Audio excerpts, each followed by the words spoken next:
하나님 말씀 함께 볼까요? 하나님의 말씀은 민수기 13장 1절로 2절입니다.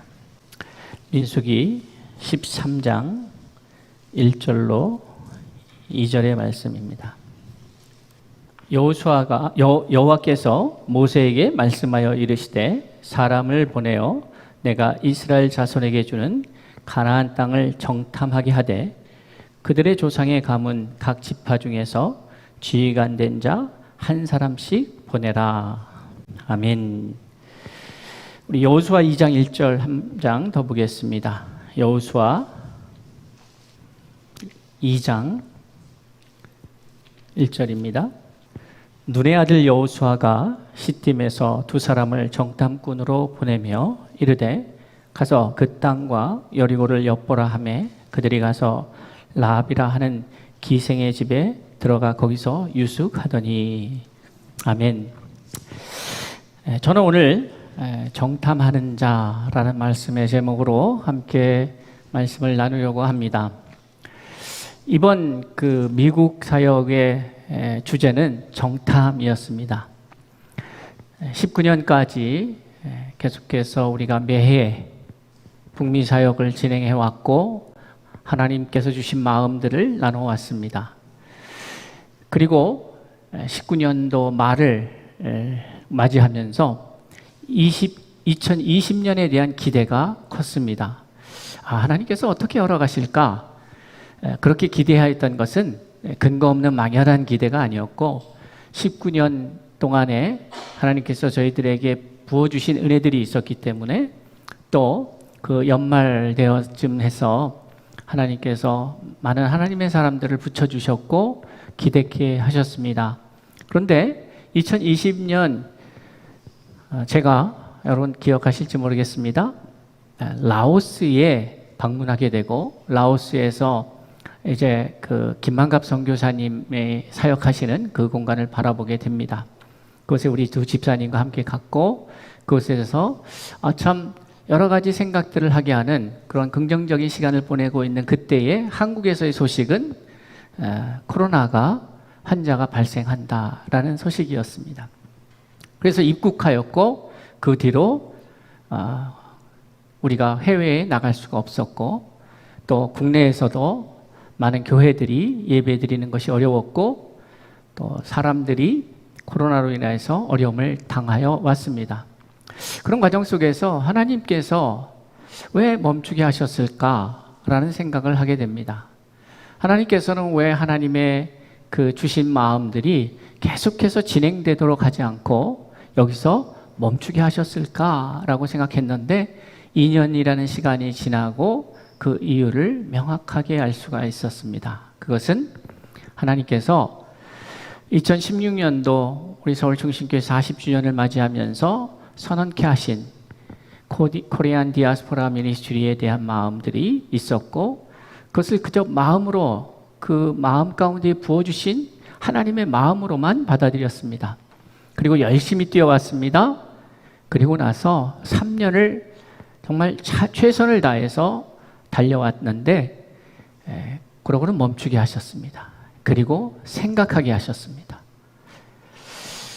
이것이 처음에는 제 마음 가운데에 그 열정으로 다가왔는데 지난 2년의 시간 속에서는 차분히 이것을 생각하게 하는 시간이었다 이런 생각이 듭니다. 그리고 다시 하나님께서 하늘문을 여시고 우리가 해외에 나갈 수 있는 그 기회들을 주셔서 이번 북미 사역은 돌아보는 정탐 사역이었다 그런 생각이 듭니다. 물론 동부에서 두 교회에서 말씀을 전하고 서부에 와서 한 교회에서 말씀을 전하고 또 많은 사람들을 하나님께서 만나게 하셨습니다. 그런데 놀라운 것은 하나님께서 제가 인간적으로 개인적으로 이렇게 계획하고 했던 것보다 넘치도록 풍성한 만남을 예비해 두셨다는 사실이었습니다. 이 일을 구체적으로 다 말하기에는 따로 간증 시간을 잡아야 할 만큼 많은 이야기들이 있습니다. 그런데 제가 분명한 것은 다 말할 수 없으나 분명한 것은 여러분 이 사역이 시작되기 전에 하나님께서는 우리 교회 안에 사도행전을 나누게 하셨습니다. 수요일마다 사도행전의 말씀을 나누게 하셨습니다. 그런데 이 사도행전의 말씀이 이 북미 사역과 유럽 사역, 영국 사역에 앞서서 행하게 하셨는지에 대해서 제가 거기까지 생각은 하지 못했습니다. 그런데 북미 사역을 가서 보면서 왜 이 말씀을, 사도행전의 말씀을 앞서서 나에게 주셨을까? 또 우리 성도들과 나눌 마음을 허락하셨을까를 명확하게 이해하는 시간이었습니다. 바로 사도행전은 성령을 받은 사람들이 자기의 노력과 열심과 계획이 아닌 성령의 인도하심에 맡겨서 그렇게 삶을 살아갔던 이야기들. 그러니까 성령 받아서 열심히 주를 위해서 일하라는 메시지가 아니라 성령을 받고 그 다음에는 성령이 인도하심에 따라 우리의 힘을 빼고 성령의 인도하심을 따라 순종하며 나갈 때에 어떠한 역사들이 일어나는지를 사도행전의 말씀을 통해서 우리에게 가르치고 계시는데, 그 말씀 그대로 믿음으로 순종하면서 나아가는 발걸음 발걸음마다 하나님께서 예비하신 사람들이 있었고 만나야 할 사람들이 있었다는 사실을 확인하게 됩니다. 여러분 개인적으로 여러분 이 마음, 제가 경험한 것들을 다 나눌 수 없지만은 앞으로 차차 나누게 될 것이라고 생각이 됩니다. 개인적으로 저에게 있어서는 참으로 한 단계 이렇게 발전하는 그러한 시간이 아니었나 하는 생각이 듭니다. 정탐이라고 하는 것, 도대체 왜 필요할까도 생각할 수 있고, 어떻게 보면 많은 사람들이 이 정탐이라는 말이 때로는 우리가 흔히 쓰는, 지금 현재 우리의 삶 속에서 흔히 쓰는 말이 아니기 때문에 어색할 수도 있을 것 같습니다. 그런데 저는 이번 사역의 일정을 정리하면서 정탐이 맞았다. 정탐이다. 목사님들이 물으시더라고요. 아니 이렇게 어려운 상황 속에서 목사님 어떻게 여기 미국에 오실 생각을 했습니까? 왜 오셨어요? 저한테 물어요. 목사님들이 묻습니다. 성도님들은 그렇게 안 묻는데 목사님들이 물어요. 왜 오셨냐요? 그래서 정탐하러 왔습니다. 그렇게 말씀드렸습니다. 무엇을 정탐합니까? 하나님께서 이제 코로나로 인하여서 코디엠을 더 숙성시키고 이제 하늘길을 여시고 우리로 다시 다니게 하시기 시작했는데, 그 앞서서 정탐하러 왔습니다. 북미 사역을 어떻게 또 세워갈지를 보러 왔습니다. 뉴욕에서, 뉴저지에서, 시카고에서, 샌디에고에서, LA에서의 그 만난 모든 분들, 그분들과의 만남이 하나님이 예비해 놓으신 만남이었음을 확인하게 됩니다. 전혀 만날 것을 예상하지 못한 분들과의 만남이 제가 계획했던 만남보다 더 많았기 때문에 드릴 수 있는 말씀이죠. 그런데 그 만남 속에 연결되는 지점들이 있습니다. 그것은 모두가 오늘 이 시대에 코디엠의 메시지를 배고파하고 있다는 사실이었습니다. 그럼 코디엠의 메시지가 뭐냐? 우리가 잘 아는 바와 같이 생명이 되어 흩어지다. 생명. 이 생명이라고 하는 것이 우리가 그저 건강하게 아무 문제 없이 잘 살 때는 이 생명의 소중함을 잘 모릅니다. 그런데 죽음 앞에 섰을 때에 혹은 아프거나 어려움을 겪거나 할 때에 이 살아있다라는 것이 얼마나 귀한 은혜인지를 생각하게 됩니다. 살아있다라고 하는 것은 단지 호흡하고 있다라는 얘기가 아닙니다. 살아있다라고 하는 것은 그저 살아가고 있다는 얘기도 아니죠. 살아있다라고 하는 것은 생명력이 있다는 것입니다. 우리가 살아있으나 살아있는 것 같지 않고 죽지 못해 사는 인생이라면 그것을 살아있다라고 말할 수는 없겠죠.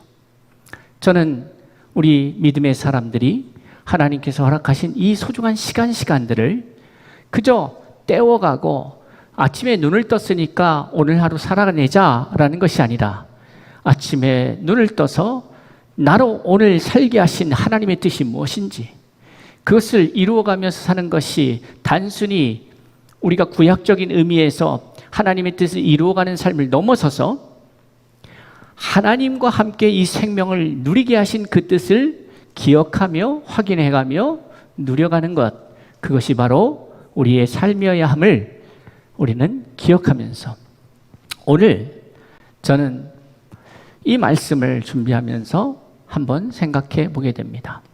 저 역시 2주간의 정탐의 생활을 마치고 돌아왔습니다. 또 오늘 그 시간을 돌아보면서 2주 동안에 오늘 이 주일 예배를 제가 인도하러 한국에 들어왔는데 이 시간에 어떤 말씀을 나눠야 하는 것인지에 대해서 제 물음은 2주 동안 계속되었습니다. 하나님께서 이 마음을 주셨고 함께 나눕니다. 오늘 저는 민수기에서의 정탐과 여호수아에서의 정탐 두 가지 정탐에 대한 이야기를 여러분에게 봉독해 드렸습니다. 두 번의 정탐이 있습니다. 근데 이 두 번의 정탐이 너무 다른 정탐입니다.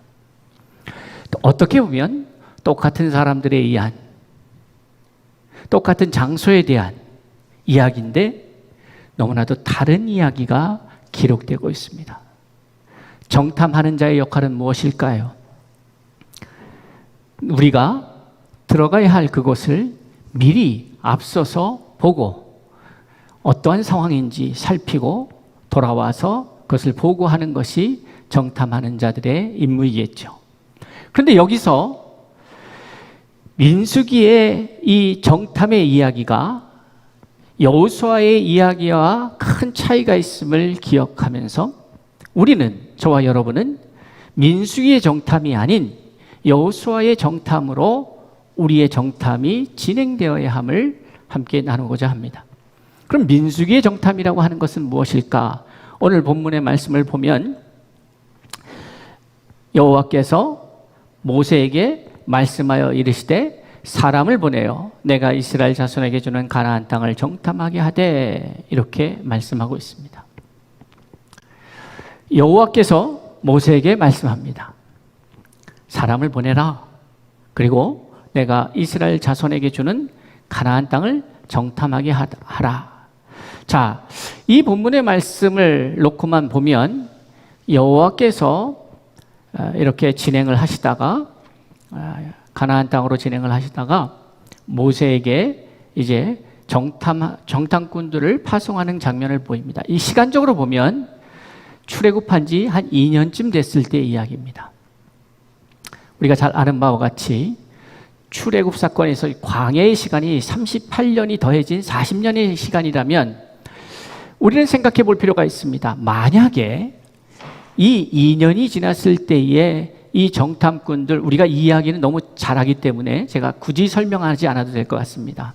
만약에 여기서 이 정탐꾼들의 정탐과 그리고 그 정탐꾼들의 보고를 받은 이후에 이 이스라엘의 결정이 하나님의 기쁘시게 하는, 더 나아가서 믿음의 결정이 되어서 이들이 진입할 수 있는, 이 가나안 땅으로 진입할 수 있는 그러한 시간이었다면 역사는 달라졌겠죠. 그런데 이들은 믿음의 결정을 하지 못하고 결국 38년이라는 시간을 광야에서 다시 허비하게 됩니다. 그런 과정이 우리가 알고 있는 과정들이죠. 그런데 오늘 이 본문의 말씀을 자세히 보면 사람을 보내어 내가 이스라엘 자손에게 주는, 이렇게 말씀하고 있어요. 그러니까 여호와가 파송을 한 거예요. 여호와가 말씀을 하신 거예요. 그 여호와가 모세에게 말씀하여서 사람을 보내서 내가 너희에게 주는 가나안 땅을 정탐하라 라고 말씀하고 있습니다. 자, 그런데 여기서 우리가 주목해야 될 부분이 있습니다. 이 정탐은 원래 하나님의 계획이 아니었다는 것이죠. 무슨 말인가? 여호와께서 모세에게 말씀하여 이르시되, 이렇게 여호와가 모세에게 말씀하신 거 아니겠습니까? 그렇게 보입니다. 그런데 우리가 신명기 1장으로 한번 가보겠습니다.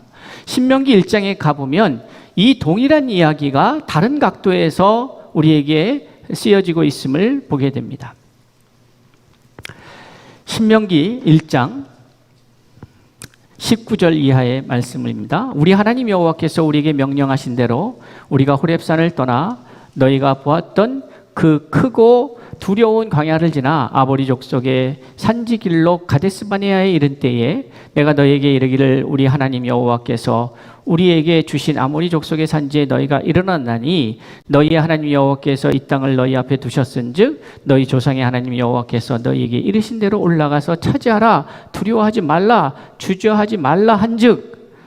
자, 그러니까 이것이 모세가 지금 이야기하는 것인데 하나님은 어떻게 말씀하셨냐면 너희의 하나님 여호와께서 이 땅을 너희 앞에 두셨은즉 너희 조상의 하나님 여호와께서 너희에게 이르신 대로 올라가서 차지하라.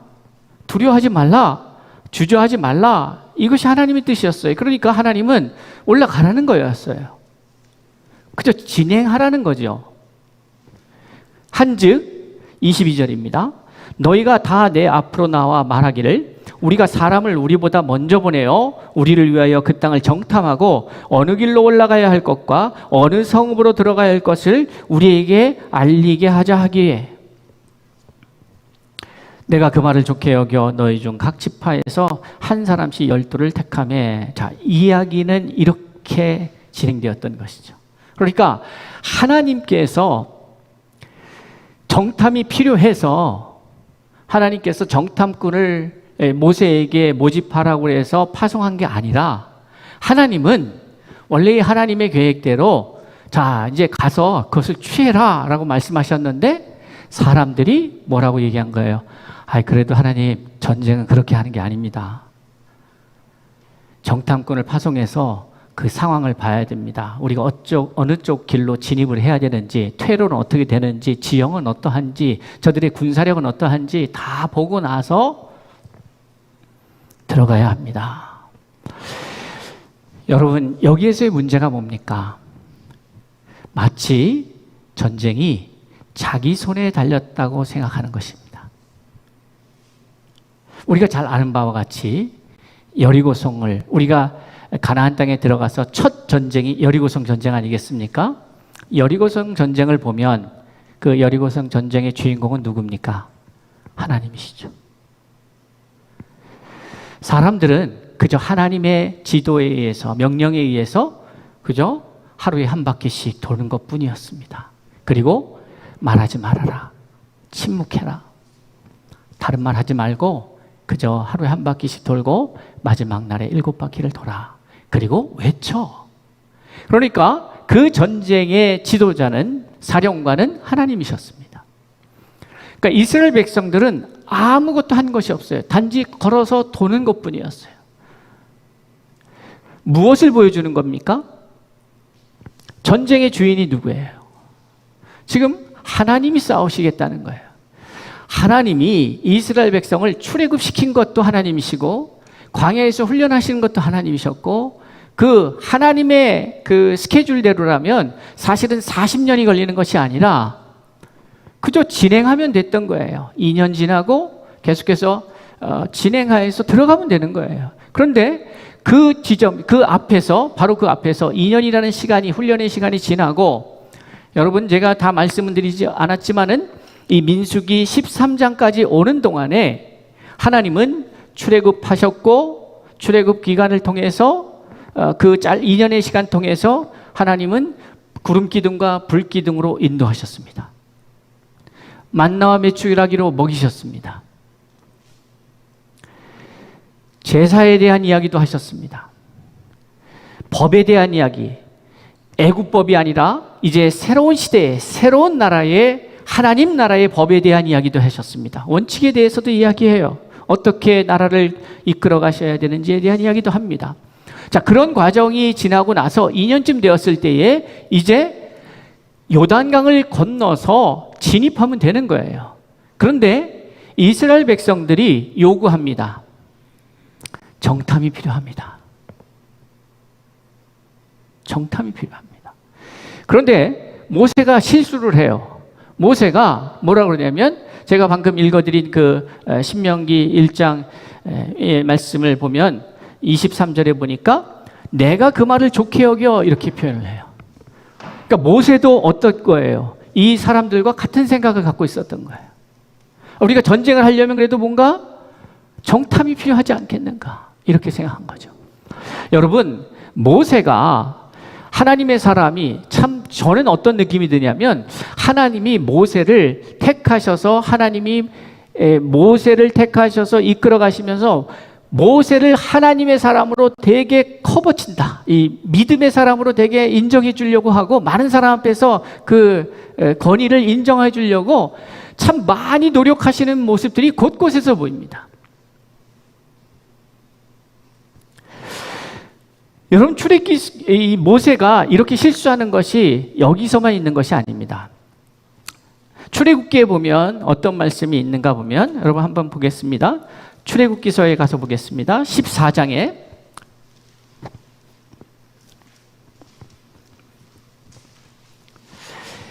홍해를 건너기 앞서서 이제 홍해를 막 건너려고 하는데 홍해가 앞에 있는데 그 뒤에 누가 따라오고 있습니까? 바로의 군사들이 따라오고 있습니다. 그러니까 이 백성들이 어떠했어요? 마음이 두려움이 시작했어요.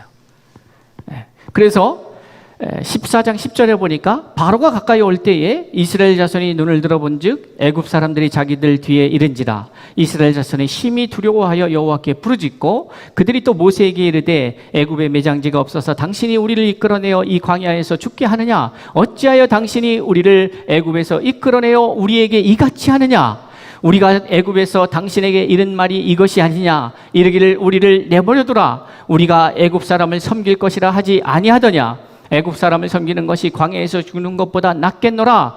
모세가 백성에게 이르되 너희는 두려워하지 말고. 우리가 잘 아는 말씀이에요.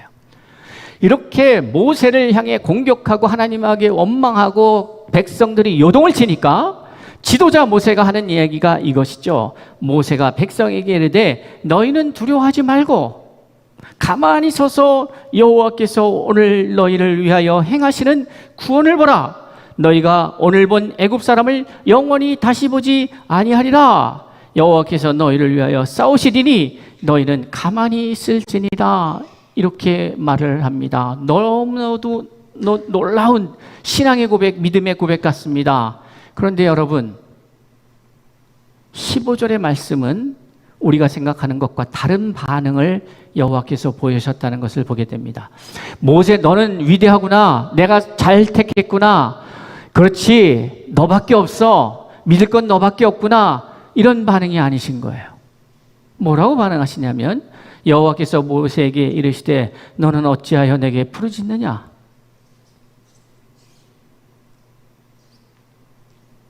이스라엘 자손에게 명령하여 앞으로 나가게 하고 지팡이를 들고 손을 바다 위로 내밀어 그것이 갈라지게 하라. 저는 이 말씀을 보면서 모세 입장에서는 어떻게 보면 믿음의 말을 한 건데 믿음이라는 게 도대체 뭘까라는 생각을 하게 됩니다. 이 모세의 이야기는 대단히 믿음 있어 보이는 이야기인데 왜 하나님은 모세를 꾸짖으시는가? 그러니까 우리가 말하는 그 믿음의 실체는 뭐여야 하는가에 대한 이야기죠. 다시 말해서 만약에 모세가 믿음이 있었다면 어떻게 해야 되냐면 하나님이 이스라엘 백성들이 그렇게 원하지 않는데도 불구하고 10가지 재앙을 통해서 하나님의 위대하심과 전능하심을 보여줬고 그 결과 바로로부터 우리가 출애굽할 수 있는 기회를 잡게 됩니다. 그리고 그렇게 이끌어내신 목적은 한 가지였습니다. 이스라엘 자손에게 약속한 그 땅으로 너희를 드릴 것이다 라고 하는 말씀이었습니다. 그 언약은 언제 있었냐면 이 이야기가 기록되기 400여 년 전에 있었던 약속이었습니다. 사람은 잊을지 모르겠습니다. 그러나 하나님은 잊으실 수 없었습니다. 사람은 이것을 믿지 않을 수 있습니다. 그러나 하나님은 행하시는 하나님이십니다. 그러기 400여 년의 시간이 흐르고서도 하나님은 기억하고 계신 것이에요. 그리고 그들을 출애굽시켰어요. 세계 최강국의 권력과 힘과 군사력을 갖고 있는 바로도 막을 수 없는 것이 전능하신 하나님이셨습니다. 그의 뜻은 이스라엘 백성으로 홍해를 건너, 광야를 건너, 요단강을 건너 가나안 땅에 드리는 것이었습니다. 자, 그렇다면 그것이 하나님의 뜻이라면, 이것을 다른 표현로 말하면 그것은 하나님의 말씀이었습니다. 믿음이 무엇입니까? 우리의 상황을 분석하는 것입니까? 믿음이 무엇일까요? 믿음은 하나님의 입으로부터 나오는 모든 말씀을 믿고 나아가는 것입니다. 믿음은 들음에서 난다 그랬어요. 바울의 고백입니다. 들음은 그리스도의 말씀으로부터 나온다는 거예요. 그러니까 믿음의 시작은 하나님의 말씀이에요. 그러니까 내가 하나님 앞에 잘 보이려고 하나님이 다 해주실 거야, 하나님이 다 알아서 해주실 거야, 우리는 가만히 있어서 하나님이 어떻게 일하시는지를 봐야 될 거야 라고 말하는 게 믿음이 아니라, 하나님이 우리에게 가나안 땅을 주시기로 했으니 앞에 홍해가 막힐지라도 뒤에 바로의 군사가 따라올지라도 우리는 나가야 한다. 나가면 열릴 것이고, 열리면 걸어가면 되는 것이고, 걸어가서 결국에는 우리는 약속의 땅에 이를 것이야. 그것이 하나님의 약속이야 라고 말해야 되는 것 아니겠습니까? 미련하게 보입니다. 무식하게 보입니다. 불가능하게 보입니다. 그러나 성경은 그것을 믿음이라 얘기하는 것입니다. 이러니 하나님의 사람들을 어떻게 세상 사람들이 감당할 수 있겠습니까? 이렇게 무식한데, 이렇게 상황 파악이 안 되는데, 이렇게 앞뒤 가리지 않고 나아가는데 이런 사람들을 어떻게 맡겠어요? 그러니 모세는 가만히 서서 하나님의 구원하심을 보자라고 말할 것이 아니라, 우리가 나아가면 저 바다가 열릴 것이야 라고 말하는 것이에요. 그렇게 해야 되는 것이에요. 그것이 바로 출애굽기 14장 26절에서 말씀하고 있는 거예요. 그러니까 이스라엘 자손에게 명령하여 앞으로 나가게 하라 말이에요. 나아가라는 거예요. 왜? 그것이 하나님의 뜻이었으니까. 하나님은 애초에 너와 내 백성들을 출애굽할 때에 이것이 하나님의 뜻이니까. 하나님의 뜻은 이스라엘 백성들이 나아가서 그것을 두려워하지 말고 차지하는 거였어요. 그런데 백성들이 정탐을 요구하는 거예요. 그러니까 모세가 이것을 기쁘게 여겼다는 거예요. 똑같은 거예요. 모세나 백성이나. 그러니까 하나님이 그것을 기뻐하지 않았어요.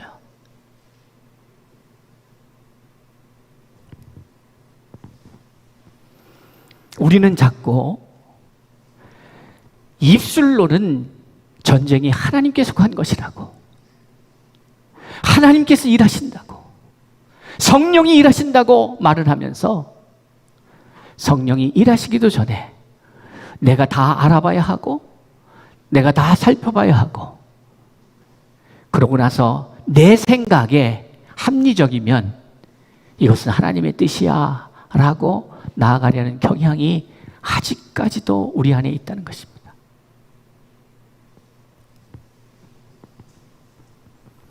그런데 이들이 40일 동안 정탐하고 나서 보고한 보고의 내용의 결과가 뭡니까?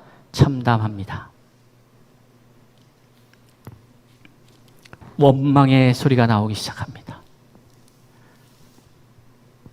여호수아와 갈렙이 앞장서서 막아보려 하지만 불가항력입니다. 막을 수가 없습니다. 모세를 돌려 쳐 죽이려고 합니다. 이러한 결과가 만들어졌습니다. 자, 이 사건이 하나 있고 여호수아에 나오는 또 다른 정탐의 이야기들이 있습니다. 그런데 이 여호수아서에 나오는 정탐의 이야기는 참으로 이 민수기의 이 이야기에 비하면 참 이해가 안 되는 지점들이 여러 곳에서 발견하게 됩니다. 눈의 아들 여호수아가 시딤에서 두 사람을 보냅니다. 자, 민수기에서 정탐꾼들은 12명이었습니다. 지파의 리더들이었습니다. 이렇게 정한 이유도 있겠죠. 그런데 여호수아는 단 2명만을 보냅니다.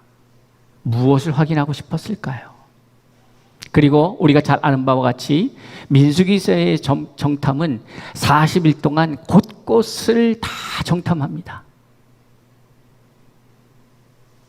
그런데 이 여호수아의 정탐은 며칠간, 그것도 정탐하러 들어갔다가 여리고성에서 딱 걸려서 라합이라는 사람이, 기생 라합이 숨겨져서 있다가 도망쳐 나오듯이 도망 나옵니다. 그게 다입니다. 그럼 도대체 뭘 본 걸까요? 40일 동안 민수기에서는 곳곳을 분석하고 군사적으로 파악하고 테러와 진입로와 뭐 다 검사하고 와서 보고하는 것이 우리는 할 수 없습니다 라는 보고를 합니다. 그런데 이 여호수아서에 나오는 정탐은 별로 본 게 없습니다. 그들이 본 것이라고 하는 것은 라합의 고백이었습니다. 라합은 이렇게 고백합니다. 2장 9절에 보니까 여호수아 2장 9절에 말하되 여호와께서 이 땅을 너희에게 주신 줄을 내가 아노라.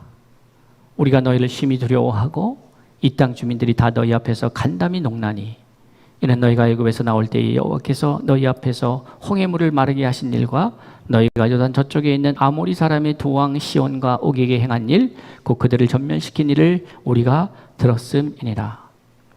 우리가 듣자 곧 마음이 녹았고 너희로 말미암아 사람이 정신을 잃었나니 너희 하나님 여호와는 위로는 하늘에서도 아래로는 땅에서도 하나님이시니라. 그러니까 이 정탐꾼들이 확인한 것은 뭐냐면 하나님이 주시기로 한 게 맞네 하는 것을 확인하러 간 거예요.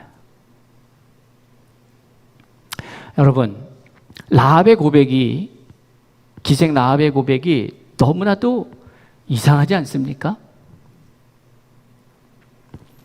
홍해에 물을 마르게 하신 것, 그거 몇 년 전 일이냐면 40년 전 일입니다. 40년 전에 그런 일이 있었어요. 어떻게 보면 이스라엘 백성들 중에도 별로 그걸 신경 안 쓰는 사람도 있을 거예요. 기억 안 하려고 하는 사람도 있어요. 먼저 그런 일이 있었대.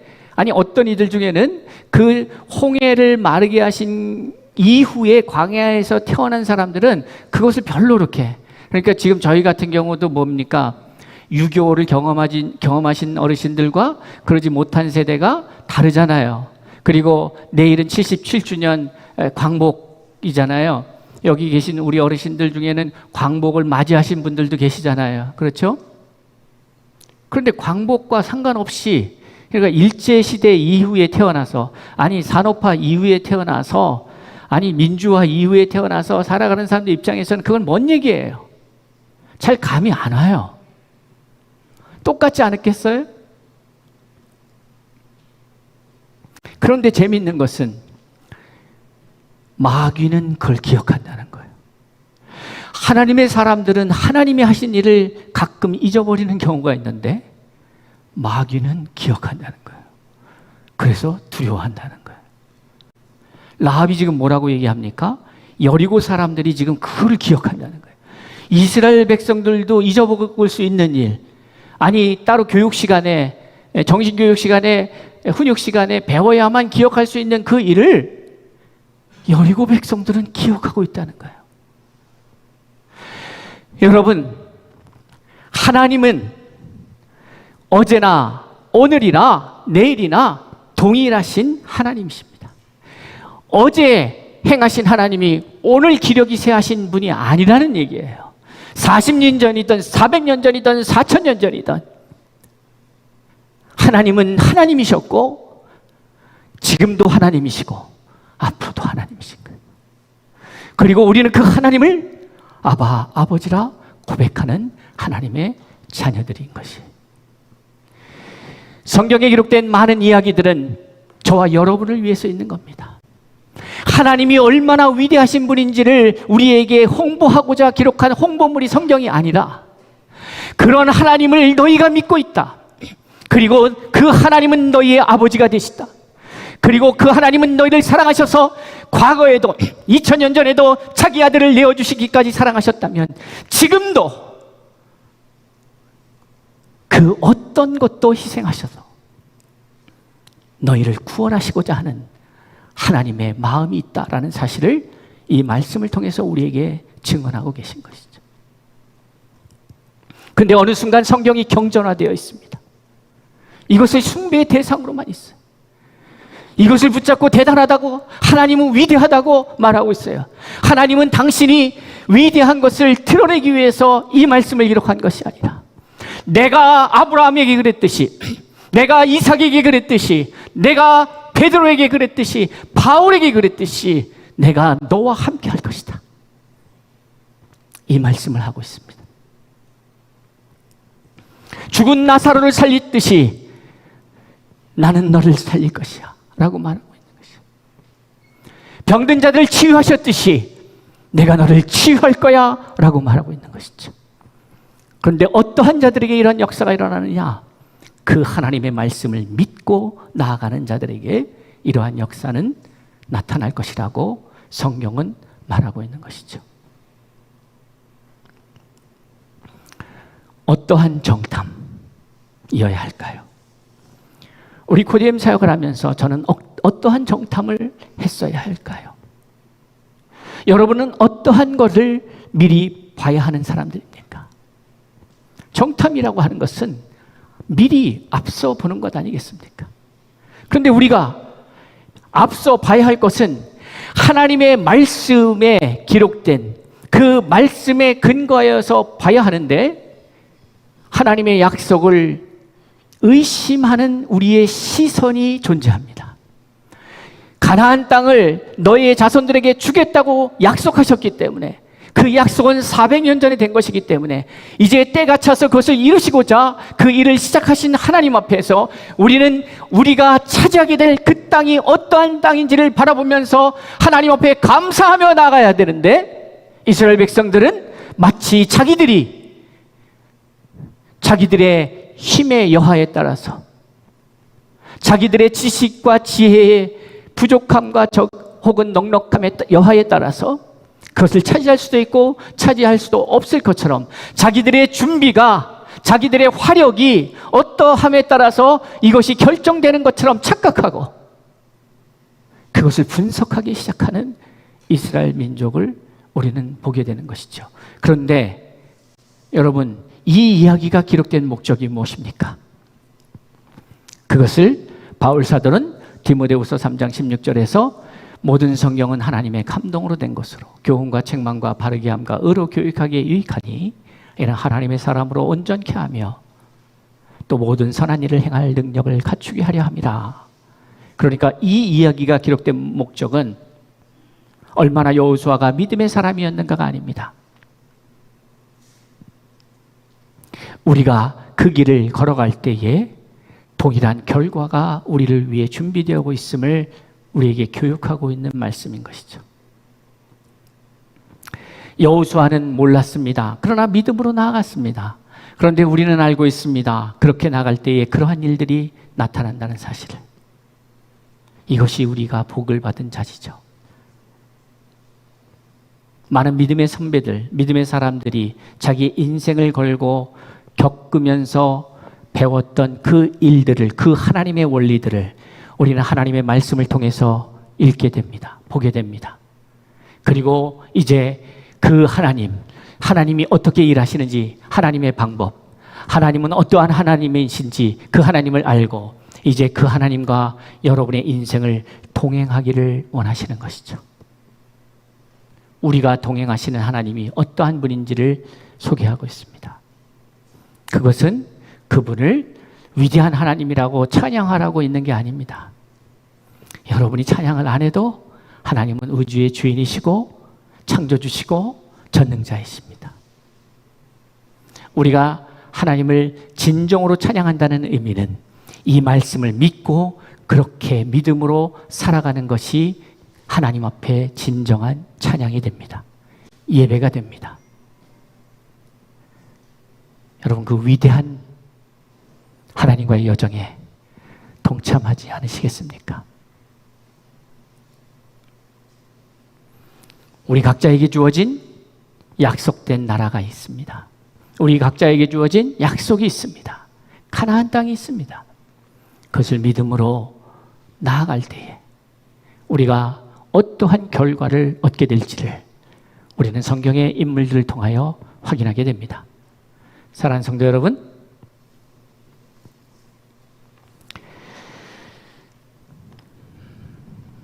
제일 안타까운 것이 뭐냐 하면 생명의 역사 없이 신앙생활을 하는 겁니다.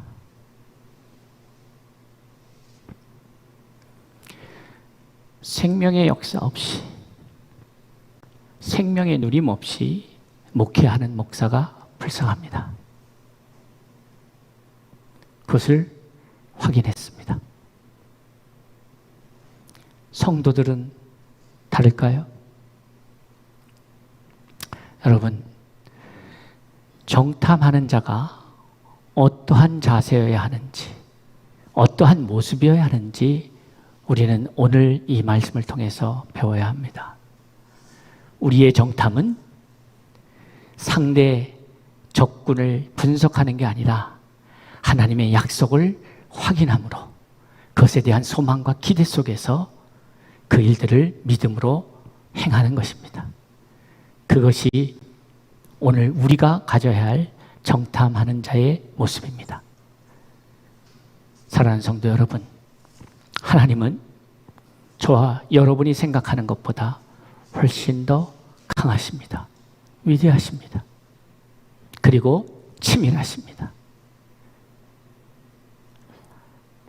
여러분이 하나님보다 뛰어날 것이라고 착각하면 안 됩니다.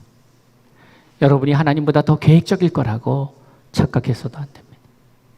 여러분이 하나님보다 더 분석적이고 상황을 잘 판단하고 대처할 거라고 생각하셔서도 아니 됩니다.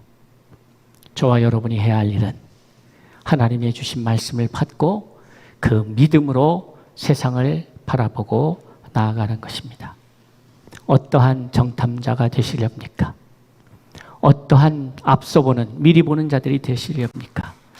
우리의 고백이, 우리의 나눔이 많은 사람들을 의기소침하게 만들 수도 있고, 많은 사람들에게 좌절과 절망을 줄 수도 있고, 많은 사람들에게 하나님의 말씀을 떠나 원망과 불평과 괴로움으로 우리의 보고가 그들을 그쪽으로 인도할 수도 있다는 사실을 기억해야 합니다. 그러나 믿음의 사람, 믿음의 보고는 용기와 희망과 그 땅을 차지하는 아름다운 열매들을 맺게 된다는 사실을 기억하면서 저와 여러분은 믿지 않는 자들 혹은 믿음으로 뒤처져 있는 자들보다 앞서 보는 믿음의 정탐자들이 될 수 있기를 바랍니다. 하나님의 뜻을 앞서 보고 그것을 확신하며 나아가는 하나님의 사람들, 그것이 저요 또한 우리 서울중신교회와 코디엠교회 성도들일 수 있기를 소망해 보면서 하나님께서 다음 주부터 있을 영국 사역에 하나님의 놀라운 역사가 일어날 것을 우리가 함께 중보하며 바라보며 믿음으로 취할 수 있기를 바라고, 이후에 후반기의 사역을 통해서 우리에게 보여주실 하나님의 그 위대하심이 기록된 말씀으로 전해지는 하나님이 아니라 나의 삶에서 체험되어지고 경험되어지는 하나님을 확인하는 후반기가 될 수 있기를 주의 이름으로 축원합니다. 기도하겠습니다.